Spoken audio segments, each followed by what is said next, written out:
নমস্কার, অ্যাস্ট্রোইস্টমে সবাইকে স্বাগতম। প্রিয় দর্শক, বৃশ্চিক রাশির জাতক জাতিকাদের জন্য ২ থেকে ৮ ফেব্রুয়ারি ২০২৬ কেমন যাবে প্রেম ও বিবাহিত জীবন, মানসিক শান্তি, ক্ষমা ও সম্পর্কের গভীরতা জানতে আজকের এই বিশ্লেষণ। তো চলুন বিস্তারিতভাবে জানি।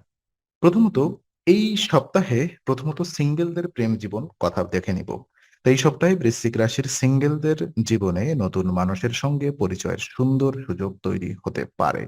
বিশেষ করে যারা জ্ঞান চর্চা, পড়াশোনা, গবেষণা বা সৃজনশীল কাজে আগ্রহী, তাদের এই আগ্রহী অন্যদের কাছে আকর্ষণের কারণ হয়ে উঠবে। আপনার কথাবার্তা, চিন্তাভাবনা ও দৃষ্টিভঙ্গি কাউকে প্রভাবিত করতে পারে এবং সেখান থেকেই বন্ধুত্বের সূচনা হওয়ার সম্ভাবনা রয়েছে। তবে এই সময় তাড়াহুড়া করে প্রেমের সিদ্ধান্ত নেওয়া একেবারেই উচিত নয়। প্রথমে সম্পর্ককে বন্ধুত্বের জায়গায় স্থির হতে দিন। মানসিক শান্তি বজায় রাখতে পারলে আপনি বুঝতে পারবেন কে আপনার জীবনে সত্যিই গুরুত্বপূর্ণ। একঘেয়েমি বা অতিরিক্ত চিন্তায় ডুবে না থেকে নিজের পছন্দের কাজের সঙ্গে যুক্ত থাকলে মন ভালো থাকবে এবং সঠিক সিদ্ধান্ত নেওয়া সহজ হবে।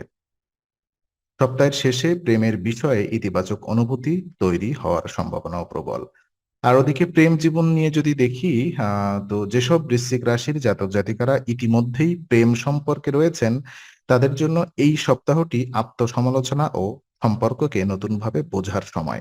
অতীতের কোনো ভুল বা কঠিন কথার জন্য অনুশোচনা হতে পারে, তবে এই অনুশোচনাই সম্পর্ককে আরো দৃঢ় করার সুযোগ এনে দেবে। যদি আপনি অহংকার ত্যাগ করে প্রিয়জনের কাছে ক্ষমা চাইতে পারেন, এই সপ্তাহে খোলামেলা আলোচনা অত্যন্ত গুরুত্বপূর্ণ। মনের ভেতরে জমে থাকা কথা প্রকাশ না করলে মানসিক দূরত্ব বাড়তে পারে। ধৈর্য ধরে কথা বললে ও সঙ্গীর অনুভূতিকে সম্মান করলে সম্পর্কের জট অনেকটাই খুলে যাবে। মনে রাখবেন, ভুল সবাই করে, কিন্তু ভুল স্বীকার করার মানসিকতাই সম্পর্ককে পরিণত করে তোলে। সপ্তাহের শেষের দিকে প্রেম জীবনে স্থিতি ও আবেগী গভীরতা ফিরে আসার ইঙ্গিত রয়েছে।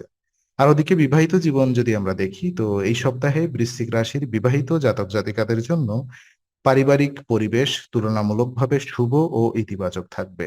দাম্পত্য জীবনে মানসিক বোঝাপড়া বাড়বে এবং একে অপরের প্রতি শ্রদ্ধাবোধ আরো গভীর হবে। যদি অতীতে কোনো ভুল বোঝাবুঝি বা মনোমালিন্য থেকে থাকে, তবে এই সময় তা মিটিয়ে নেওয়ার জন্য অত্যন্ত অনুকূল। ভুল স্বীকার করা ও ক্ষমাশীল হওয়াই এই সপ্তাহে দাম্পত্য শান্তির মূল চাবিকাঠি।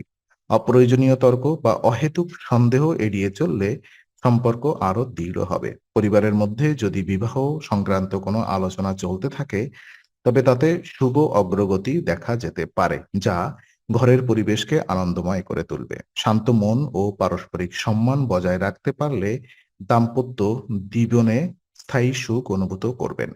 আর বিশেষ উপায়গুলো যদি আমরা দেখি, তো এই সপ্তাহে প্রেম ও দাম্পত্য জীবনের বাধা কমাতে এবং মানসিক শক্তি বৃদ্ধি করতে একটি বিশেষ প্রতিকার অত্যন্ত সহায়ক হবে। মঙ্গলবার দিন মঙ্গলের উদ্দেশ্যে অগ্নিযজ্ঞ করা বৃশ্চিক রাশির জন্য বিশেষ ফলদায়ক। যজ্ঞ করার সময় মনকে শান্ত ও ইতিবাচক রাখতে হবে এবং মনে কোনো রাগ বা নেতিবাচকতা রাখা যাবে না। এই প্রতিকারের ফলে মানসিক অস্থিরতা কমবে, সিদ্ধান্ত নেওয়ার ক্ষমতা বাড়বে এবং সম্পর্কের মধ্যে জমে থাকা চাপ ধীরে ধীরে হ্রাস পাবে। মঙ্গল গ্রহের কৃপায় সাহস, ধৈর্য ও আত্মনিয়ন্ত্রণ শক্তিশালী হবে, যা প্রেম ও দাম্পত্য উভয় ক্ষেত্রেই ইতিবাচক প্রভাব ফেলবে। নিয়মিত এই প্রতিকার পালন করলে সম্পর্কের স্থায়িত্ব ও মানসিক শান্তি স্পষ্টভাবে অনুভূত হবে। তো আজকের আলোচনা আমরা এখানেই শেষ করছি। ভালো লেগে থাকলে লাইক, কমেন্ট ও শেয়ার করুন। আরো এমন ভিডিও পেতে অবশ্যই চ্যানেলটি সাবস্ক্রাইব করুন। আবার দেখা হবে, ততক্ষণ ভালো থাকুন, শান্তিতে থাকুন। নমস্কার।